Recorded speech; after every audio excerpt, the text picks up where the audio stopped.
Alright guys, welcome back to Days of Darkness and welcome to my review for Halloween. This one came out in 2007. It is starring Scout Taylor Compton, Tyler Mane, and Malcolm McDowell, and was directed by Rob Zombie. So, throughout my series of reviewing these movies, this is probably the one I was most interested to go back and take a look at. Probably my top 3 of ones that I was really looking forward to as far as going back and giving it another go. Because if you talk to a lot of Halloween fans about this movie, a lot of them are going to tell you, oh, it's a piece of shit. Oh, don't bother. Oh, it just completely ruins the original and yada, yada, yada. The things you hear about all remakes. And man, I gotta be honest, dude, I don't feel that way. First of all, let's talk about it ruins the original. How? Did they go back and, did this movie go back and get the master tapes of 1978's Halloween and just... And what? Did they fucking just burn the master tape so nobody can ever watch that again? You can only watch this one? No. If you want to watch the original, go watch the original. That's what it's there for. It'll always be there, you know.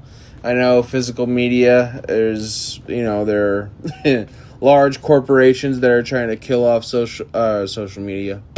Physical media. But it's always going to be there. DVD, Blu-ray, If you don't have it, get it. A lot of you have it, I'm sure. It's always going to be there.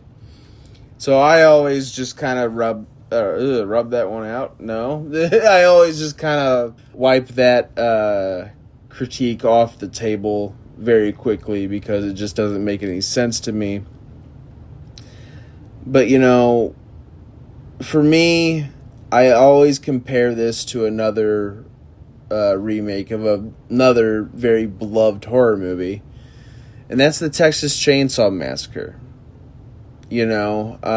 People look at the 2003 Texas Chainsaw remake, and obviously there are people that don't like that movie as well, but I hear a lot more love for that one than this one. Now, do I think the 2003 Texas Chainsaw is better than the 2007 Halloween? Personally, yes. I do think it's a better movie. Mostly because I think the characters are more likable, and we'll get to that here in a bit. But other than that, what did the 2003 Texas Chainsaw remake do that this film doesn't do? You want to talk about fundamental changes to the original story? Oh my god. It changes the fucking antagonist's last name. They don't even have the same name. It's not even the same familial structure or anything. That movie changes a lot about the Sawyer family, and then they change them to the Hewitts and yada yada yada, and it's they change a lot of stuff in that movie. And here in this one, with Michael Myers, they completely rewrite what the Michael Myers character is to its core. He is no longer the Shape. He is no longer this stealthy, mythical presence that kind of lurks in the shadows and is just the embodiment of evil. No, in this, Michael Myers is just a big motherfucker who just goes on a goddamn rampage. Which, is that how I would personally, write Michael Myers? No. To be honest, I fucking hate it. I don't like it at all. But you can't look at, I don't know, to me it's I can't just say, oh, well, they didn't do it like the original. What, do you want Psycho 1998? No, because Psycho 1998 sucks. Why does Psycho 1998 sucks? Why does it suck? I'm pluralizing words that don't need to be pluralized. Why does that movie suck? It's not because of Vince Vaughn, because we love Vince Vaughn here on Days of Darkness. I will take no Vince Vaughn slander. No, that movie sucks because it is a shot-for-shot fucking remake. And pretty much line-for-line fucking remake of the original Psycho. That's boring. That's stupid. Why would you do that? I have the original. I don't need that. Give me something different. It is a remake. Now, that being said, I really, really credit Rob Zombie for making this his own and doing his own thing with it. Doesn't mean I'm super fond of it, because there are definitely aspects of this movie that I'm not super into. But first, let's talk about Rob Zombie as a filmmaker. Rob Zombie gets a lot of shit, and I don't think it's all necessarily warranted. I think Rob Zombie, when he is in a certain lane, does fantastic fucking work. House of a Thousand Corpses. Why am I forgetting the fucking second movie? What the fuck? Devil's Rejects. God, why could I not fucking think of it for a second? The Devil's Rejects. Three from Hell has its bright spots. That's it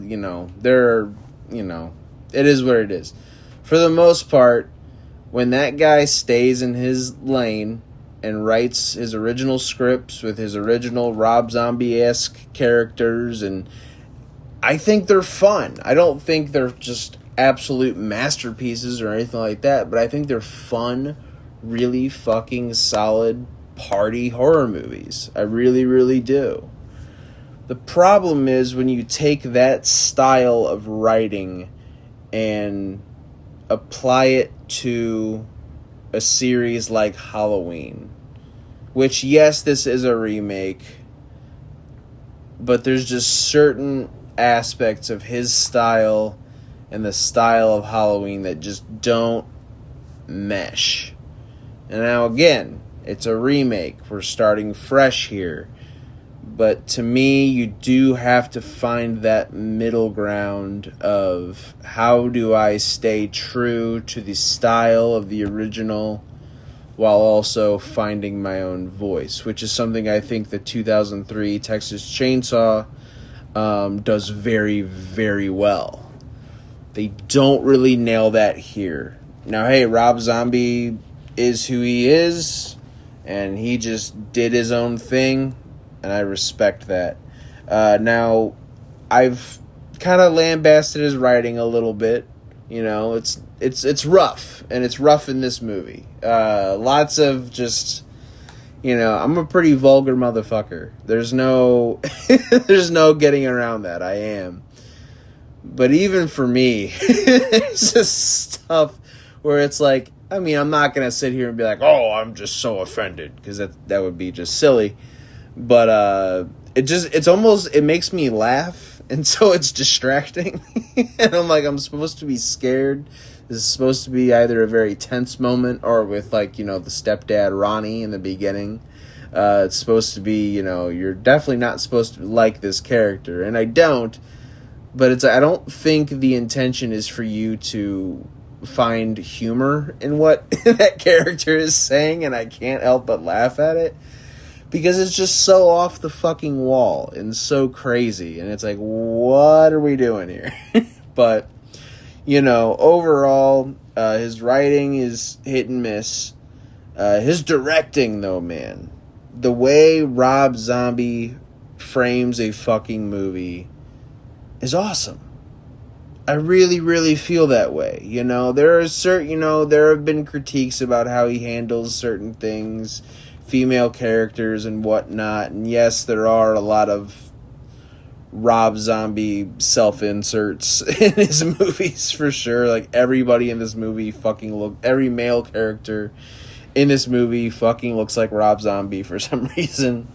And it's valid, but to me, it's just the way this movie's tense, man. This movie's fucking scary.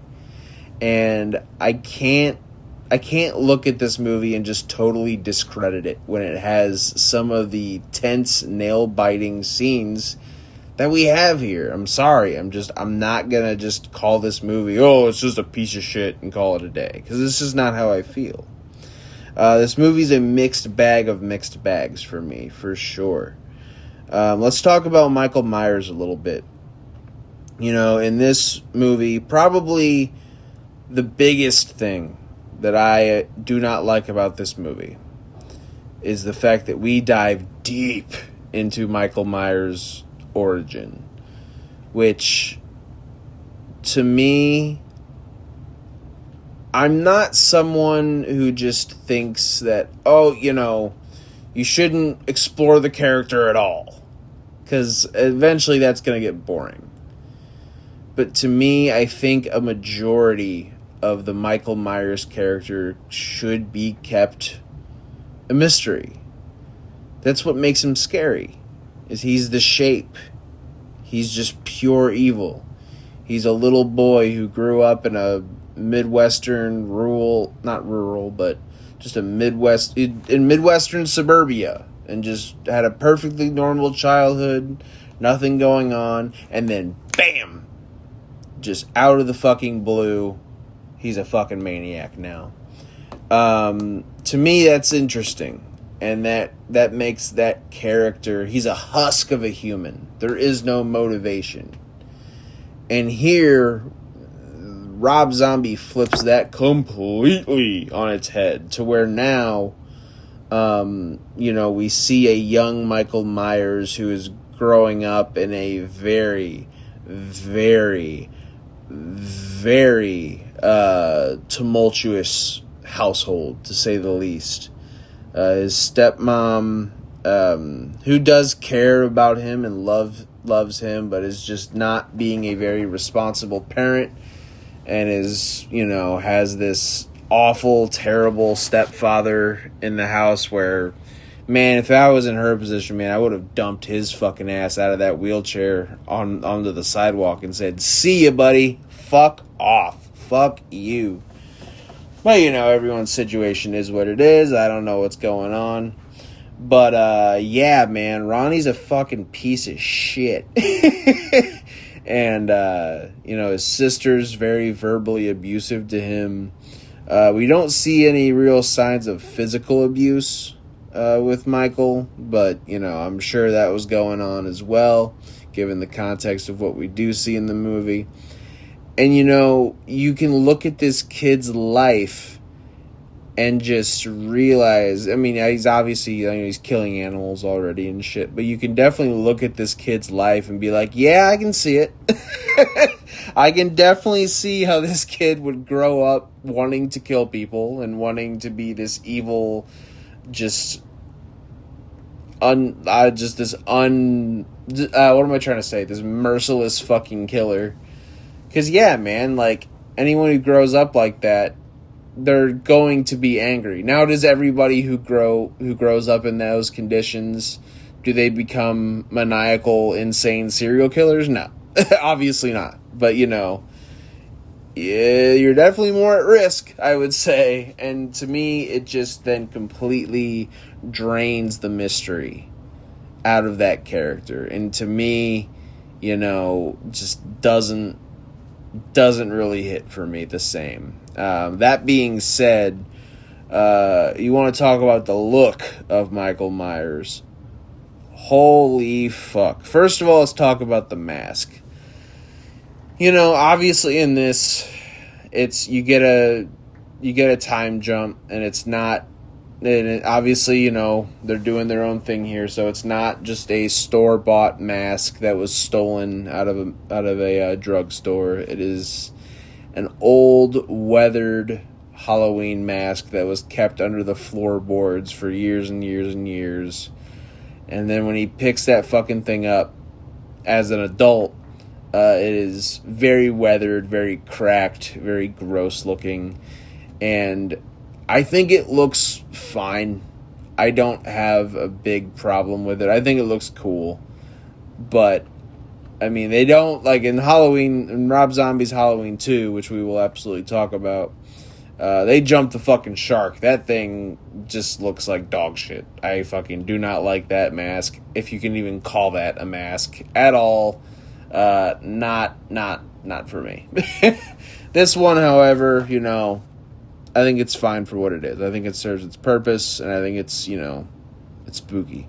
But let's talk about the physicality of Michael Myers, because he is no longer just a normal sized man. He is a fucking giant in this movie, played by Tyler Mane, who, side note, Tyler Mane, former professional wrestler, actually just revealed recently that he was diagnosed with breast cancer. So heal up, man. I hope you kick cancer's ass. It's no fun at all to hear that news. Nobody fucking deserves that. And yeah, man, just keep fighting, because we're rooting for you, Mr. Tyler Mane. And if Halloween is anything to go off of, do not piss that guy off, because holy shit, that motherfucker's huge. I think Tyler Mane does a really, really good job with what he was given. You know, he is supposed to be this big ass, intimidating, scary individual. And I think he nails it, man. I think he fucking nails it, and I really enjoy the performance from him. Is this the type of Myers I would prefer personally? No, but I think he does a really, really solid job.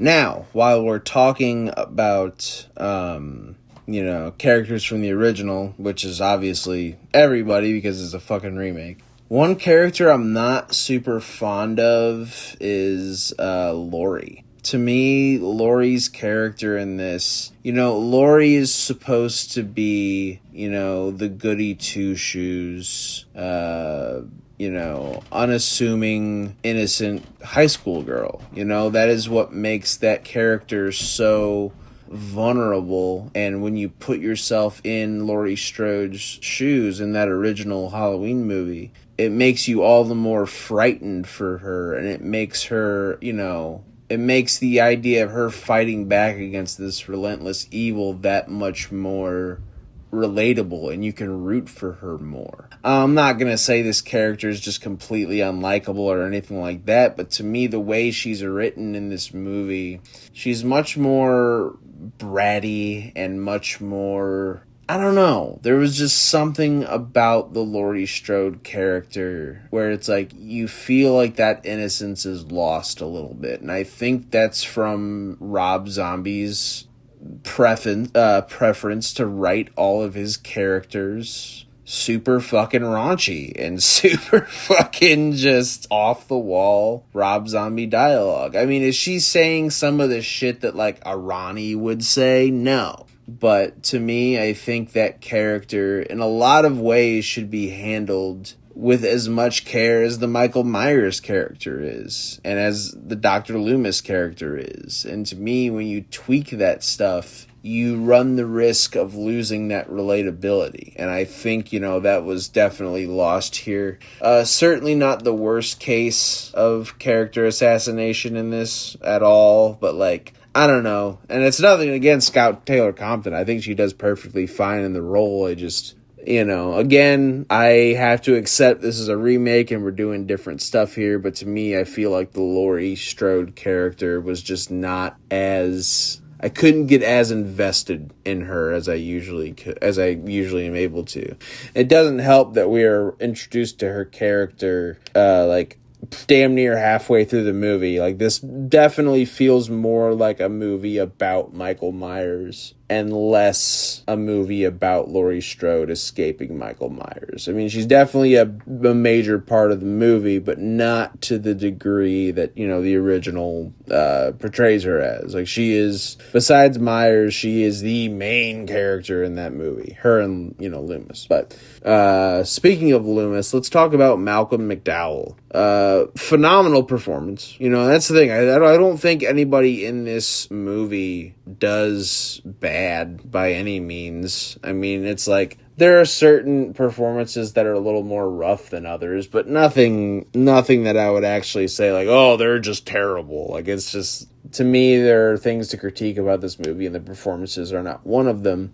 But Malcolm McDowell, I mean, it's Malcolm fucking McDowell, dude. Obviously, he's gonna do fucking great. That's no surprise. But the Loomis character just feels way more self-serving and a little more self-absorbed, to where I have a hard time rooting for this character, because it's like he essentially just gives up on Michael. Like, he doesn't, I mean, now let's be clear here. I mean, that original Halloween, Loomis has 100% accepted that there is no helping this person, but he is actively, pursuing keeping him locked up. Do not let him out. Do not keep your eyes off of, or do not take your eyes off of him. This man is pure fucking evil, and like, he is 100% in favor of, basically, I mean, if I'm sure that original Loomis would just have Michael put down, but so it's not to say that, that version of Loomis hasn't given up on Michael, but he's actively pursuing keeping him at bay. This fucking guy goes off and writes a book and does a book tour, and definitely capitalizes off the traumatic murder that this young boy committed, and just kind of runs with it. And that's like his gravy train. And I'm like, it just feels way more self-serving, and it kind of makes Loomis out to be a dick. And again, like, this is supposed to be one of your protagonists, and I'm like, I don't know, man, this guy's kind of an asshole. Like, and that is especially, revealed in Halloween 2 as well. I mean, he's like just a fucking prick in that movie, which we'll get to, but I mean, yeah, overall, there are definitely fundamental changes to these three characters, a lot of which, again, it's a remake, you gotta do your own thing, but at the same time, when you start fucking with shit like that, it starts fucking with the structure of the movie itself. And if the goal is to remake Halloween, and your core characters don't feel the same, you start to kind of lose people in that. And I feel like that's exactly what happened here. But overall, man, I think Halloween 2007 is a solid watch. I mean, I'm definitely not gonna say, oh, don't go see this movie, because I don't feel that way at all. I feel like this is a perfectly enjoyable, fun time. And yeah, man,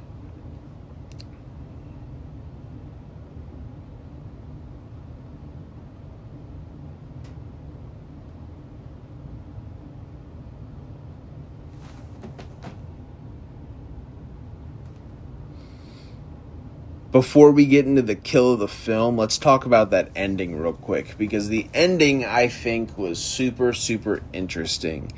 And it was something that was brought up actually in the history of Halloween by 616 Entertainment. It's something that he pointed out, and I've always looked at this ending differently. So if you haven't looked at the 616 Entertainment channel, not that he needs a fucking plug from me by any means, but absolutely go check out his channel. He's like one of my favorite content creators by far, and he brought up something very interesting that I'll talk about here. When Laurie and Michael go tumbling out of the window, like right at the end of the movie, and this whole time, and I definitely watched out for this more on this watch through. When he's pursuing Laurie throughout this movie, to the best of my knowledge, he never attempts to kill her. Like, it is never about killing Laurie. I think he is actively trying to rekindle his relationship with his baby sister. You know, because that was the only human being besides his mom that he really, really, truly loved.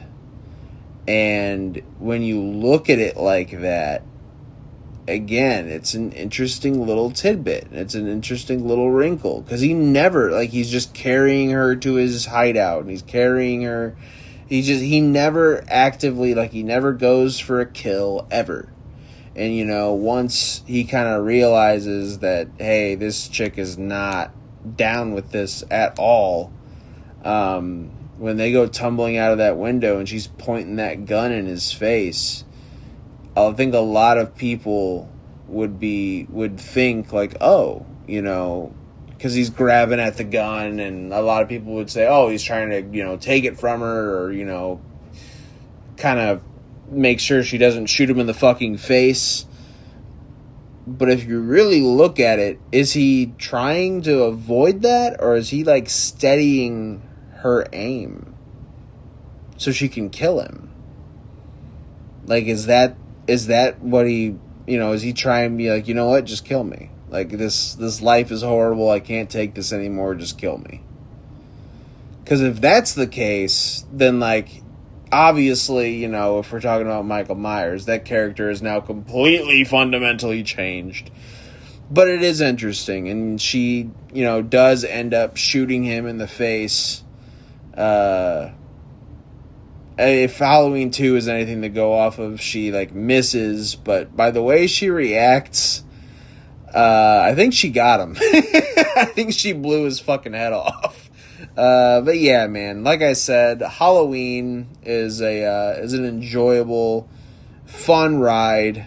I definitely would recommend seeking it out. I think it's a good time. I think you're in for something different, for sure. But I would just say go into it with an open mind and see what you think. Because, you know, everybody kind of has contrasting opinions. A lot of people hate this movie. Like I said, there's certainly parts about this that I don't like. But I'm not just going to say, like, oh, it's a piece of shit. You know, that's because that just wouldn't make for a very fun review. But anyways, guys, that'll do it for me. Thank you, as always, for stopping by, supporting the channel, supporting the dream. And as always, take care of yourselves, take care of each other, and for the love of all things gory, keep watching horror. Alright, guys, have a good day.